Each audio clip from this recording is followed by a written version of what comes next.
The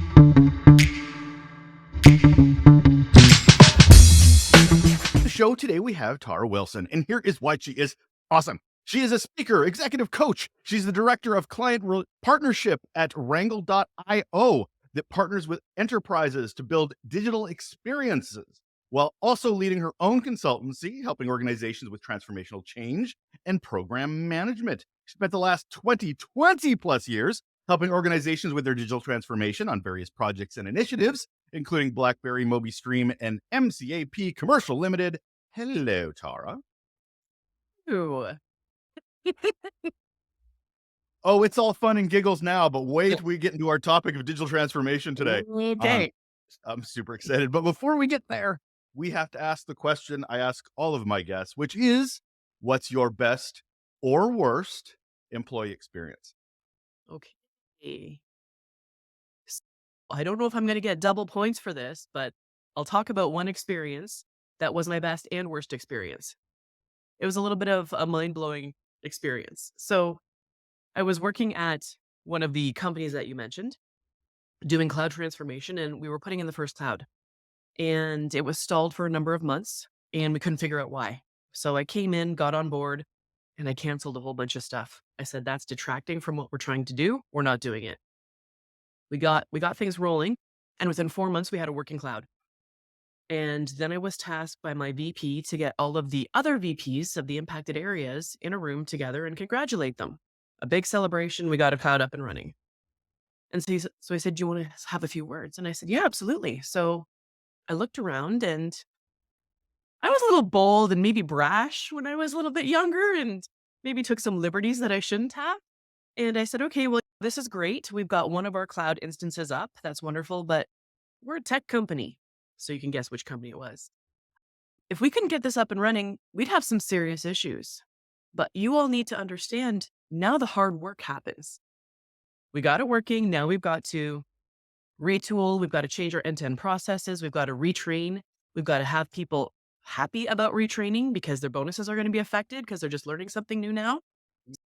This is where we need all of you now to start talking to each other and figuring things out. You could have heard a pin drop.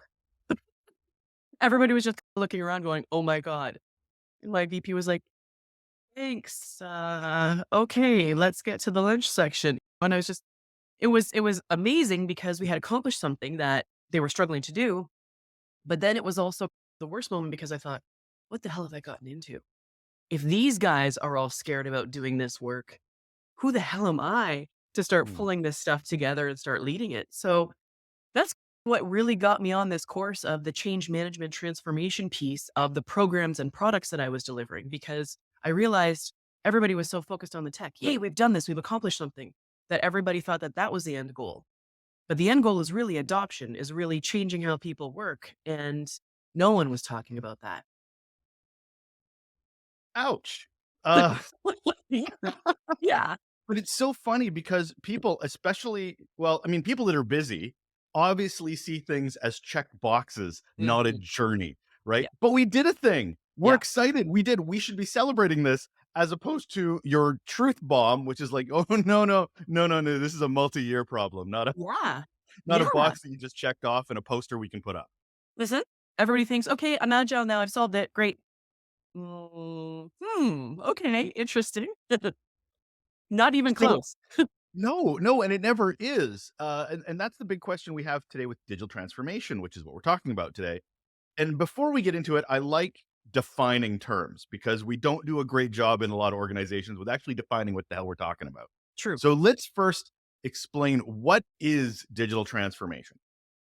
Okay, so it varies, as you point out, across the board. The way that I think about it is thinking about a technology first kind of approach to enabling people to do something. Whether that's, getting them the right data to make data-driven decisions, whether that's getting your customer enough information online so that they can evaluate a product or service and make a decision, whether that's enabling your customer service folks or people that are talking to the customers to have the right information so that they can actually walk someone through a buying experience or a selection process. I think about those kinds of things, and I think about the old world of kind of legacy systems where that's not my department. You need to talk to this person. As opposed to today's world where it's anybody can answer anything because they have the access to the information that they need to make those intelligent decisions and guide customers through things. Why? So just the bigger question, which is a lot of organizations, I mean, my God, digital transformation is such a buzzy word now. Mhm. Like you can throw it in there with innovation and agile and Yeah. so forth, where it's this, it's like you said, you get almost a point by anytime you say it at work. You're like, is there a Yeah. scorecard being somewhere I don't see? The drinking bingo. Well, literally, like it's used Yeah. so much. If you don't use it 5 times in an email, you failed at something. Yeah. So why is it well, why is the profile of it been blown up so much recently? I would say because from a business perspective, the golden rule is compete or die.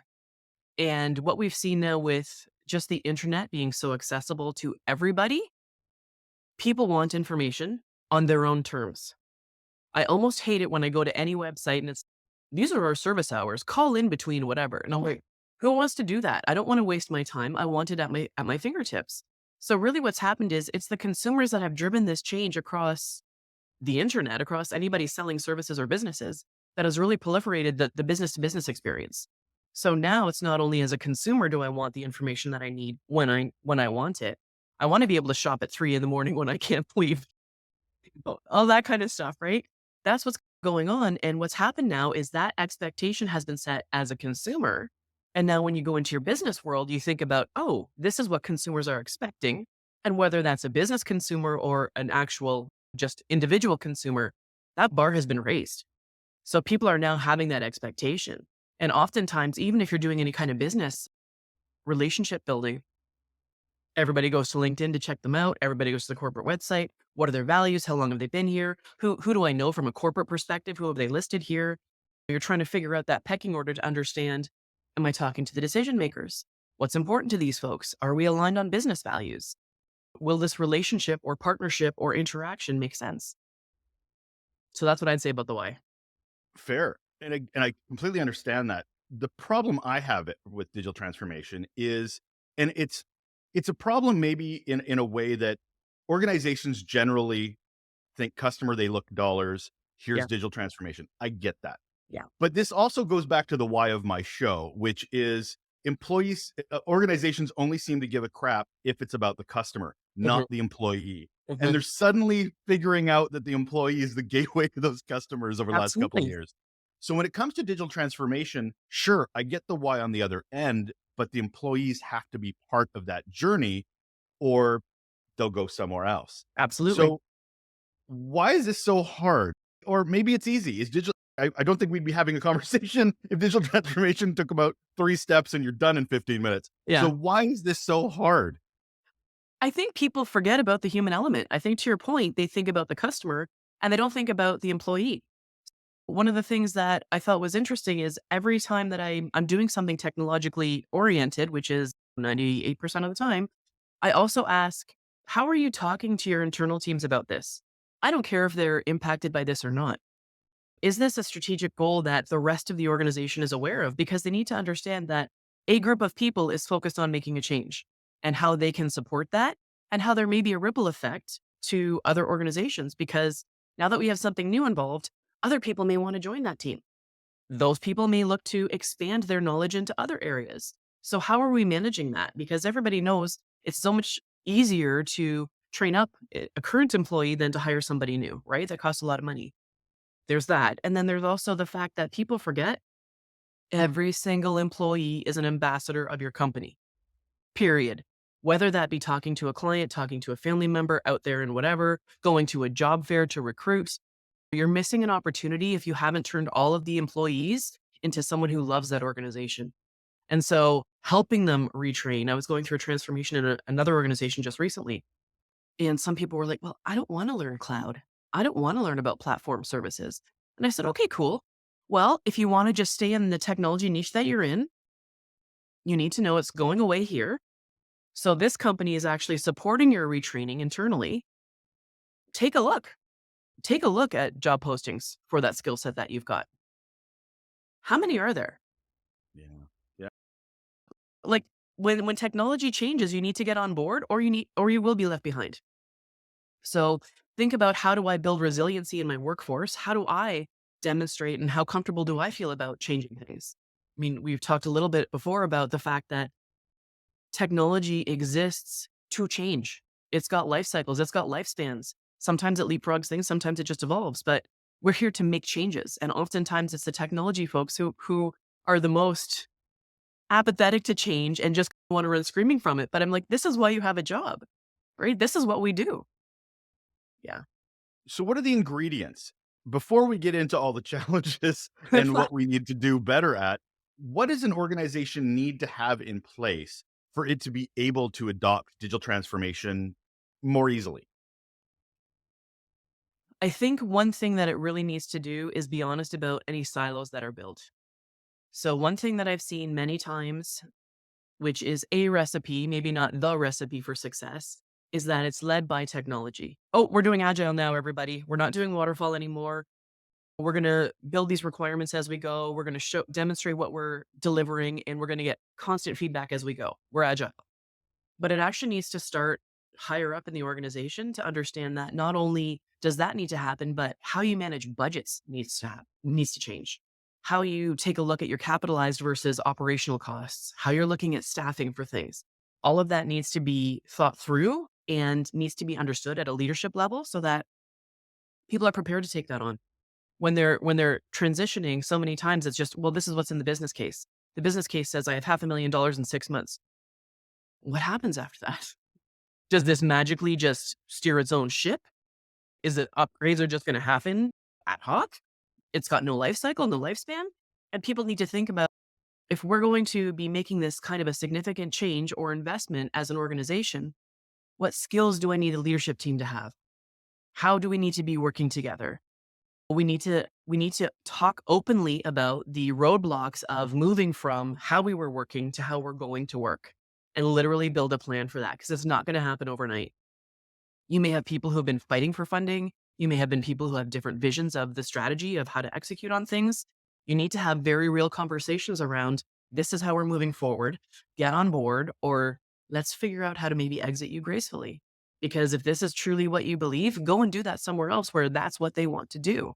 Because it bleeds through in all the conversations, it bleeds through in departments. You need to make sure that you have that alignment so that you can have open and honest conversations at every level as you're going through things. Because it's not going to be easy. Change is hard. This is why it is a three-step plan, right? So this is where you need to make sure that you have people that you trust, people that are aligned, and people that will support this even through those hard times. One I will add to that, I think some organizations miss a step on, is defining the why you're doing it to begin with. Mhm. Because it's very much, here's what we're doing, here's the old world, here's the new world, get on board. But there's that chunk of, if I want buy-in, I need to understand why the change is happening, Mhm. why the new world will be better. I Yep. think there's that communications piece. And sometimes I've seen, well, it depends on who's instrumenting that change. And I think that's the next question Wow. I have, which Yeah. is the change agent. Yes. Who is that? Yeah. Because those digital transformation people, are they technology people? Are they service leaders? Are they people leaders? Are they communications experts? Are they a jack of all trades? And who the hell is that? Who, what is that person that drives this change? Because usually it's not the executive at the top who has all those skills. They're Yep. just the champion of it. Yeah. So that's a very good point, because honestly, if you want to look at successful changes, everybody needs their manager to be bought in. And a successful change is not done to you, it is done with you, Mm. right? So typically you have town halls where you discuss this. What is it going to mean for my job? You want to be able to have those candid conversations with my boss to say, I don't think I'm comfortable retraining on this stuff starting from ground zero. In a lot of organizations, you have merit-based bonus structures. I used this example before when I said, okay, so we're getting rid of data centers now because we're all going to cloud. What if this guy is the most expert cabler and racker that you've ever seen? It's a whole new world now going virtual. You've got to make that safe for them. You've got to make that comfortable. You've got to make them understand that this is an option. We've got a window to do this. So again, if you're not comfortable, this is what it looks like. But why wouldn't you be? If this is where things are going, let's talk about that, because this is where the demand is. This is where the industry is going. Let's talk about how this is going to help you build your skills, how this is going to help you learn something new. how this is going to help you become an expert in that new field. Let's talk through what that's going to look like and let's put a time window on it. Right? I don't expect you to be an expert by next review cycle. I expect that we're going to invest in training. We're going to then explore doing because you have to now build those skill sets. So you're going to be doing that on the job. You're going to fail a few times. You're going to make a few mistakes. Absolutely. That's okay. We know that, right? You've got to build that safe space for that change because you're right. The CEO at the top or the leaders at the top understand the strategic value of it, but they don't communicate it a lot. So oftentimes when I go into organizations, I say, pause. Who knows what about why we're doing this? Who have you told? Have you allowed them to ask questions about it? Have we had real conversations about it? Because when you're talking to people en masse, okay, here's the messaging, here's the points, here's the strategic stuff, but you need to go back then and talk to your leaders at every level to be able to have those candid conversations because that's how you build change. That's how you build support. And where it's not one person just leading it, you do need to make sure that you have a change agent in every area so that they can come together and talk about shit. This is what I'm hearing. Oh my God, I'm hearing this. Oh, these people are really supporting you. Really? Well, what did you do? How did you do that? So you can share that information and make sure that the messaging is consistent, but still authentic. So it's okay to address people that are worried about this stuff. It's okay to say, how are we going to get through this together? And make sure that oftentimes those are the good questions that can help turn people around from being afraid of things and then saying, oh, they've actually thought this through. This isn't just something being pushed on me. They care about me as an individual and what I'm going to do. And then you're able to use that to say, okay, let's have those open conversations. Is everybody feeling this way? Okay, let's talk about that. So you need to focus on the messaging for sure. And that is the one step that you can't do enough. I Mm. go back to my intro psychology days and it's people need to hear things on average 5 times plus or minus 2. So I try to remember that when I'm parenting saying, okay, only 6 more times to go. Only 5 more times to go. Right? They're not going to get it on the first try. Right. You need to know Tell that. them, tell them again, and tell them again. That's right. So, can expectations and perceptions get in the way from those that are trying to make the change? Because there is this thing where it's we're going to change by this quarter, by Mhm. next fiscal. I'm like, I don't know about you, but the last time I saw any change management, it was an 8-year process, Mhm. not a fiscal quarterly process. Yep. So, how does that get in the way, and how do you overcome that from a change agent standpoint? So one of the first things that I do is try to build alignment from the senior leadership level because you need whatever impacted areas there are. You need anybody who's customer facing to be involved usually because it's going to be a change to their process. Any kind of cross functional areas that are impacted, you need as well as HR. You need to make sure that you're talking to HR because when you're setting those program level milestones, sure, the technology may be ready in a quarter, but that just means you're delivering something technologically speaking. You still got to assess the life cycle. You still got to assess the impact. Chances are, if you're doing something amazing in a quarter, you're not going to have everybody's needs met. So maybe this is going to work for sales quarter 1, and then it's going to work for customer success quarter 2, those kinds of things. And then life cycle is going to kick in around quarter 3. So we take the time that we can to build in those learning milestones and Mhm. those skill development milestones. And this is where you have an opportunity to build stronger cross team collaboration. Because oftentimes, of course, you're building with an idea in mind. And of course, you really don't know what you need until you deliver it and then find out what you didn't get. This is where you have those opportunity to have user group conversations, to have facilitated sessions, to have walkthroughs, to be building those relationships with the people who are impacted by the change and the people that are literally building the technology for the change. So it's an opportunity to get everybody closer together and being on the same page. You know what? That's a really great idea, but we can't do that until this is done. So you're building out those roadmaps to communicate, here's what we can deliver when. And you need to build in those maintenance life cycles and those skill development life cycles as you go, because the leadership folks need to understand, yes, we may have blown through whatever we needed to do in terms of our own personal sleep, our own breaks, whatever, to hit this milestone. But now we need to understand, what are we doing with our tech debt? How are we investing in the next iteration of this? What are all the corners that we maybe needed to cut to get to this level? And then how do we improve that as we go? So understanding that, building out the understanding of the team, the technological capabilities of the team, the skills of the team is required to make sure that you're increasing velocity. It's going to go very slow at the beginning because it's very new with everybody. But this is where if we're really doing agile properly, if we're really thinking about the customer experience, if we're really thinking about the employee experience, this is stuff that needs to be built in from the beginning as we go to level set those expectations. But Tara, one more goddamn change. My goodness, we're already going through COVID changes and work from home changes, and then to throw digital transformation on the pile when Yep. so many people are going through so much stuff outside of work, inside of work, personally, professionally. Yeah, Should timing not be taken into consideration, or is it just nope, sorry, we're transforming now because that's how technology works? that's a good question. So I would say two things. I always go back to compete or die, but I also think about if you can't keep your business alive, obviously you can't compete, but you can only go as fast as like traffic. You can only go as fast as the slowest person in your lane. So then that kind of begs the question of how do we build resilient workforces, right? How do we make people interested in change, wanting to keep up with what's going on in the industry, feeling comfortable about making changes? And I think to your point, oh my gosh, it's just been such a dealing with COVID, dealing with lockdowns, dealing with all the mental health issues around that has just been jarring to say the least. People are exhausted with it. One of the things that I've seen help a little bit is to have those kinds of conversations. We just had an on-site planning session and people were like, "Wow, you're shorter than I thought," or, "Oh, it's nice to see your full view. Oh my god, you're pregnant," because you're used to seeing just a face. Mm. And so it's getting back to the, "Hey, remember when?" I call it the new BC, right? So now it's before COVID. So it is important to go back and honestly, it's those relationships that help. "Hey, it was so great meeting you and working in the office." So taking that pause to just say, "Okay, as a human being, what do you need?" So there's strength in numbers and there's strength in having those kinds of conversations to say, "You know what, guys? I'm just done. I'm tapped out. I need you to run with the ball. I'll try to get my head around this. I'll participate as I can.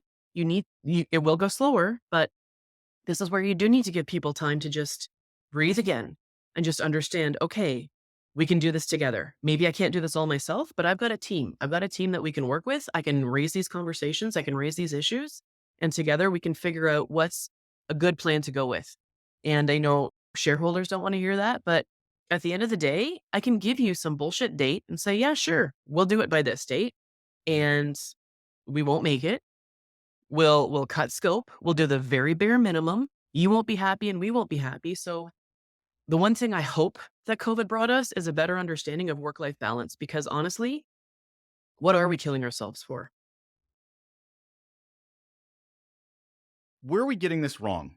And I'm looking at this from both standpoints. Not I'm looking at it from different levels actually. We've got executive, I've Mhm, got change agents, mhm. and then I've got those being transformed. Yeah. Where is the disconnect that if it was removed or thought differently, digital transformation might be a little easier of a process? I think honestly, senior leaders need to listen to the change agents more. And change agents need to make sure that they're listening to people on the floor more, right? So my job as a change agent is to keep that pulse. What's going on? How are people feeling? What issues are they bringing up? What things are they looking forward to?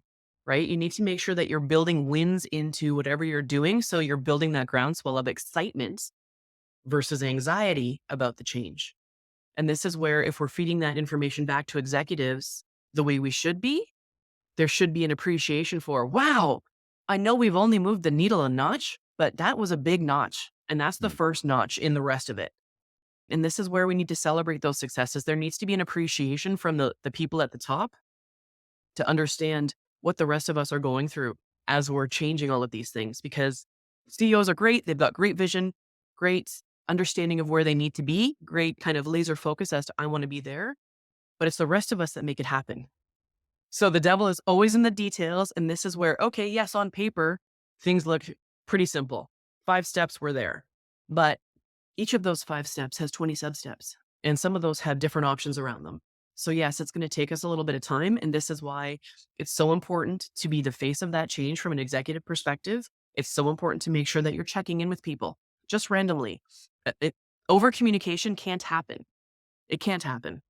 So this is where a lot of times you'll see skip level conversations being totally successful. You'll see impromptu offsites. You'll see anything that we can do just to make sure that there's more of a comfortability level in having these conversations as opposed to a formal readout. Here's my status, right? Because those are all polished, those are all walked through 75 times, whitewashed. It's okay, but here's the real deal. Mm. People need to hear the real deal. And this is where it's again that shift from going from that waterfall capitalized mentality of we will hit this in 6 months versus we'll get close in 6 months. We're going to work on this. And as we go, priorities may shift. What we want to accomplish as our first release may shift. The market may shift. So let's Nice. pivot to that as we're going. So this is where when you have it a little bit more real time, that's exactly it. You're not going to be able to say on June 1st, this is going to happen. Mhm. You're say, okay, in the next couple of months, this is what we're working towards and we're making solid progress. You slipped in the word vision in there, and I've always found that interesting as a communication tool, as also a buy-in tool, and also something can get in the way. Oh yeah. So, how does a vision and a mission help with digital transformation for the employees? I hope that if you're having conversations with the right folks, if you're having real conversations about the vision of where you currently are and where you want to get to, the mission of how you're trying to grow your business and what problems you're trying to solve, who your target markets are, aligned with your values, you're helping empower people to say, listen, I don't know the right answer, but I know as I'm doing my daily job, this is directionally correct to get there. So what I try to do in delivering like new products, new services, because they're new, we've never done them before.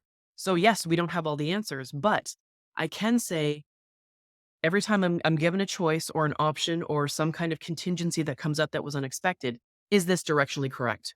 Is this in the right area we want to go to attain this market, to be able to deliver faster, to hit the right goals that we've set as a corporation? If I can answer yes to those things, I keep doing them. Now, I'm also not the kind of person who looks for permission, so it works for me. But when I'm working with a lot of introverts who are a little bit more concrete on how they like to deliver things, it's a challenge. And so that's where I always advise teams talk about this stuff. You need to build trust within your teams to say, I'm not sure if I should be doing this. I had a conversation just yesterday with some folks to say, we don't have approval to be working on this, but this person needs a lot of help and they're one individual. And I think we could make a really good success story out of this. They said, okay, go.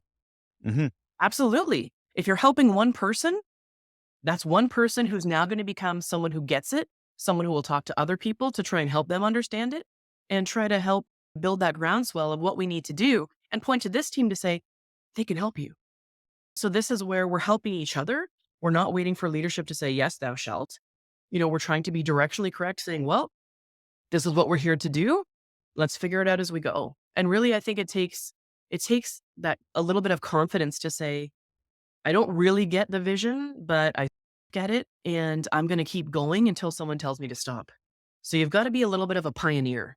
You've got to be curious and you've got to just have faith that you won't get your hand slapped if and when you go a little too far. So again, that comes back to the leadership, making sure they're supporting the right things.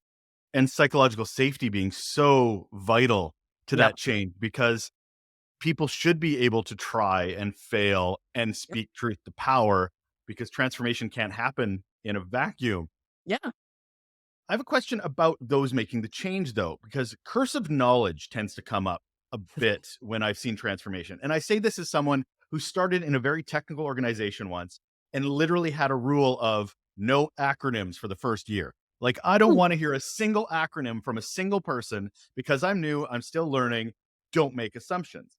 Yeah. Change agents make a lot of assumptions, especially those drinking the Kool-Aid Hmm. of digital transformation. We know we're on the right side of change. We Yeah. know this change needs to happen. So they're very excited. Yeah. But then that's where that language comes in of digital, digital, digital, Yes. innovation, innovation, innovation. So how would you say to somebody who is knee deep in language that others don't understand, but they keep wanting to use that language without bringing everybody else with them? How do you help that person? So I think this is where the beauty of being a change agent is that you wear many hats. And hopefully your personal philosophy is that of servant leadership Mm. because it's your personal job to get a change executed. So you need to make sure that you're communicating what needs to be communicated up, you're managing up properly, but you're serving the people that you're working with. You're serving the people who are actually doing the change. So it's very important to connect with them. I don't know, public speaking 101, Mm. connect with your audience, right? If you're alienating them, literally, you're alienating them. There is nothing that can be done from that. You're creating a barrier. So, what you need to make sure is I will actually ask people when I'm having conversations about things or talking to different teams, how did that go? What do you think? You need to have that constant feedback loop. Was there anything that I said that was abrasive to this organization? Because sometimes it can change department to department. We don't use that phrase here. Okay, great. Now I know. My apologies. And you can go and I would apologize. Sorry, folks. In my lexicon, this is what this means. Here's what I'm trying to communicate. So one, you may temporarily look like a bit of an idiot, but I think you build stronger relationships because you admit, hey, there's something I didn't know. And look, I'm still here. It's okay. So you're modeling that behavior to say, this is the way we need to be doing things. So I think it's very important to make sure that not only are you talking the language that is common to the people that you're talking to, but then when you're managing up, you're also advising of that. You know what? You're losing them. We need to have some messaging around this. And similar to this conversation, I've suggested things like we do a open house with let's talk to the CIO. Tell me about your vision. Can you break that down? Because I now know how the rest of the teams are hearing this. So when they go through their change speak, I can say, can you define that a little bit more? Can you break that down for me? Can you say that in another way? And it may be a little annoying to them, but they get it. And I also have these kinds of coaching conversations to say, listen, when you lose your audience, that's exactly it. You're putting a wall between you and them. We can't afford that. If you want true transparency, you need to speak in a way that will actually resonate with folks. CIO stands for Chief Information Officer for those playing acronym game at home. So yes. Apologies. Yes. Yeah. I like the first time I bring up acronyms, you sneak it into the answer. I'm like, oh, perfect. I can't not call that out. Fair enough. Fair enough. So where do you start? You don't know if your organization's ready for this change. You don't know if they're ready for the scope of the type of changes being asked of them. You don't know if their workplace culture is Yep. even on board with any of this. Yep. Where do you start? Well, I always figure the leadership team is paid the big bucks because they have to take accountability for a lot of stuff. So I start with them and I literally survey them independently and I get them to rate things. How would you say your culture is? Was it open? Is it closed? How resilient to change are they? How important is this initiative? How would they rate the importance of this initiative? What departments do you think are on board? What do you think is not on board? Was there anything that you see as a roadblock? But I literally I go through a questionnaire and then I literally analyze and assess the change versatility rating. Okay, here's where I think we're gonna have problems. And then I go one layer down. And then I go one layer down. So I'll have at least a good chunk of that conversation before I start anything. And then I will go back and say, not sure if you're ready. Well, you wanted to start at point A, which is start the change. And I think we need to start at -3. Let's talk about why we're doing this. Let's talk about who needs to be involved. Let's raise some concerns around what is this going to mean? What happens with in-flight stuff? Is this more of a priority? How am I going to do my day job? Can I volunteer to be working on this? So have those precursor conversations to start getting alignment on things, to start opening that culture, because that's exactly it. I keep telling people, if you spend $1 million to build a Ferrari, but nobody wants to use it and it just sits in the garage, what a waste of money, effort, and time. So in order for you to be successful with this initiative, sorry, you've got to do some pre-work and say, are there any mechanics out there? Oh, you like to work on, I don't know, I shouldn't have used the car analogy. Transmissions? You like to work on engines? Okay, cool. Let's build a team.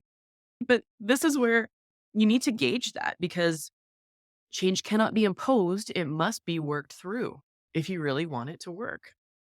I can't tell you how many surveys I've seen recently about what an executive thinks and what employees know. So Mhm. there's such a gap and it seems to be Yep. growing. all the time about, Yep. oh, this is our culture. And the employees are like, that is not our culture. Mhm. So if you're approaching it with the executives and they're telling you one thing, is that enough? Because it's you're only Oh, getting God, one no. picture. No. And that's exactly it, right? This is where Right. you bring it back and say, "Okay, so here's what you think. Here's the fantasy, here's the reality." And that's why we need to bridge this. That's why we need to go back to -3 and start here. Got it. Because maybe in your mind, you think even oftentimes, you think that you have alignment in senior leadership. Guess what? You don't.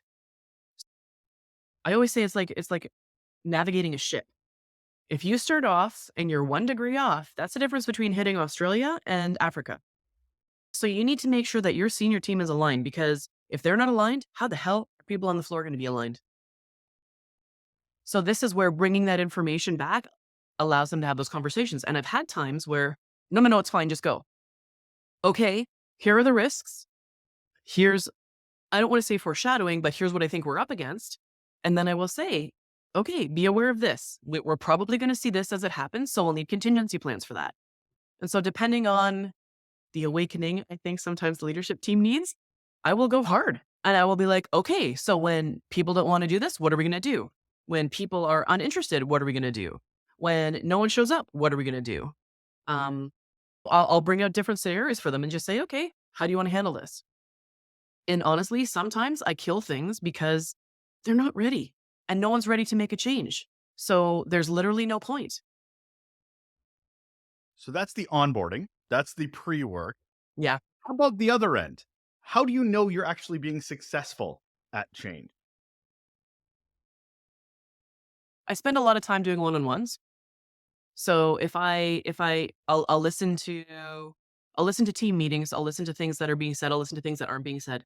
I'll see whether or not people are going on camera, I'll see how engaged they are. And then I'll start having different conversations with people and just asking, how are things going? What are you doing? What do you think about this? So I try to build a lot of trust. I try to build a lot of open conversations. And oftentimes people are just scared, they're nervous. And I remember having a conversation with one person and she said, if something happens that I don't know what to do, I just call this person because I don't know how to handle this. I'm afraid of making a mistake. And I said, listen, we're working in retail. So, worst case scenario, a price doesn't get updated online. We have a typo. We have a small issue, right? I said, when 9/11 happened, the first thing that the mayor did was he went and he got a coffee and he sat for 5 minutes and he just sat there and said, okay, how am I going to deal with this? If all of these people were dying and all of this infrastructure was affected and there was an emergency that was cataclysmic in his city and he had the opportunity to take 5 minutes to think about how he was going to strategize to do something, I think you can take a few minutes to think about stuff. Again, we're just talking about a website here. Again, it's giving people permission to have that what the hell do I do moment, and that person actually from that moment on started doing some of the training, started saying, oh, this actually isn't so hard, started leading teams. And this was a 20-year veteran in something else who was one of those people. I don't think I want to learn this stuff. Okay, your call. But the other thing is, you have to give people the freedom to come to things on their own terms. Because even if there are a few people in the department bought in, maybe not everybody's bought in. So you have to make sure that you're supporting those who aren't and giving them the space to learn on their own time and accept stuff on their own time. I mean, I know this is pie in the sky world, but honestly, if you want them to be effective at what they're doing, that's the only way you can do this. I would say to people, take lessons from parenting, right? That's it's the same kind of mentality, right? Well, I'll try it this way, I'll try it that way, I'll try it that way. And oftentimes when you don't say to your kid, what do you want for dinner? You say, okay, do you want chicken or fish? Right? No, oh yeah, yeah, that's right. So you'll find those ways of working that help, but you make it safe for them. You have to respond in a way that is where they're at. You need to meet your audience where they're at in order for them to feel like they're empowered to make change and be part of the process. Do you find it interesting as a consultant versus an in-house change agent? Because you'll have a lot of people that are consultants, and the Mhm. organization will be like, "You're not one of us. You don't know our problems. You don't know our culture." Yeah. Well, versus an in-house change agent where they're like, they're part of the problem. They have been part of the culture that has not transformed in a lot period of time. So Mhm. how does that how does that get covered? as someone from the outside looking in? I focus a lot on leadership because they're the ones building this environment. They're the ones building this culture, right? And oftentimes I need to remind them that if I'm an internal change agent, I report to somebody. I need that person to approve my salary increases, my bonuses, whatever. It may not be in my best interest to point out a lot of errors in the ways that those people are doing things. I'm there as the third party to say, you may want to look at these areas. These are things that are not going to execute well for you. So a lot of times, honestly, all that does is identify some of the alignment or the misalignment, I should say, in some of those areas. And it helps break down those silos because they are doing the best that they can. Oftentimes I'll have conversations one on one with those change agents. Hey, have you tried this? Have you tried that? Of course I did. Tried that 6 months ago. I tried, da, da, da. They tried that. They did try to do all the right things, but they're institutionalized and they've said, listen, I'm not banging my head against that wall anymore. Like I've got a migraine. I'll stay in my little corner. I'll do what I can. And when you have all of the change agents on a major program thinking that, that is a recipe for disaster because no one's taking on that bigger picture. No one's taking this on cross functionally to say, okay, this is not going to hold together, folks. So oftentimes I'll come in and point that out and say, okay, well, that's great. But again, all of these cross functional processes need to change. So these people need to work together. And if no one's able to actually raise the right issues, this is not going to be successful. You're setting people up for failure. And oftentimes, if you can say something like that, then you'll wait a minute. Okay, now I think I need to act. Somebody's listening to this going, this is a lot of work. This is, there's too many spinning plates. I'll use another car metaphor so neither one of us understands it. Something along the lines where it is very much about, feels like an overwhelm.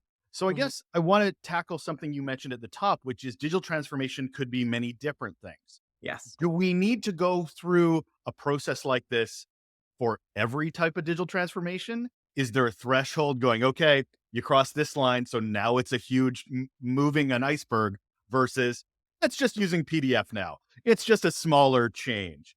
Is there a scope or a range when it comes to this kind of work? I would say there's a relative response.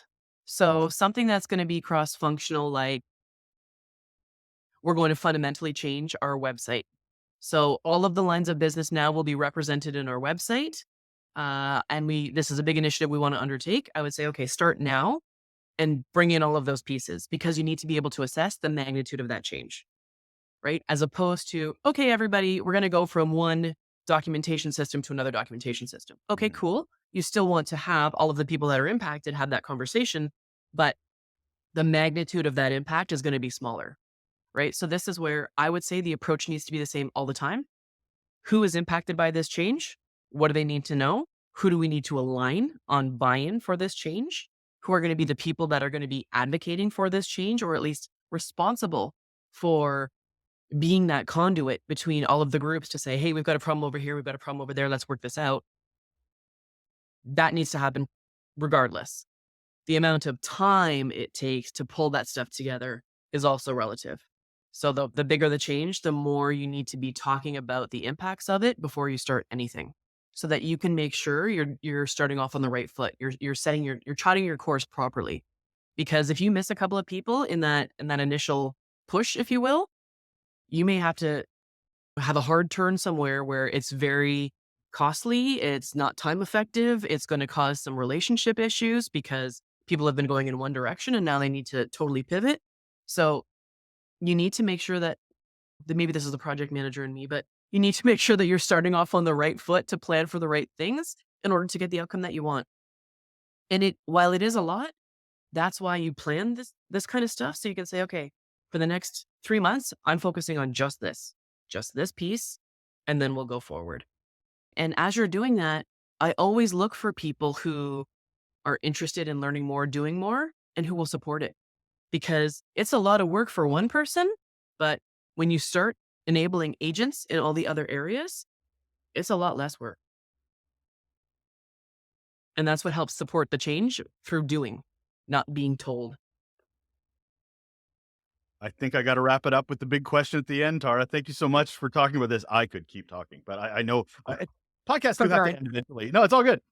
What's one simple action people can do right now to improve their relationships at work? I love this one. Okay. I would say understand that what is common sense to you may not be common sense to the person that you're talking to. You might have had weeks, months, whatever to think through what you're trying to accomplish. And this person may be hearing it for the first time. So to your point earlier, don't make any assumptions. Talk it's old school, but what, who, what, when, where, why, how, all of those things. Make sure that as you're talking to people, you're covering those bases so they get an understanding of the context. One of the things that always happens to me is no context. Hey, can you do this? Sure. Why? How can I do a good job if I don't know why I'm doing something? I don't know what the point is.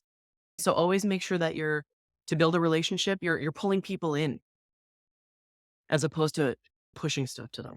That's what I would say. That's Tara Wilson. She's a speaker, executive coach, director of client partnership at Wrangle.io, and a digital transformation consultant. Thanks so much for being here. Thank you.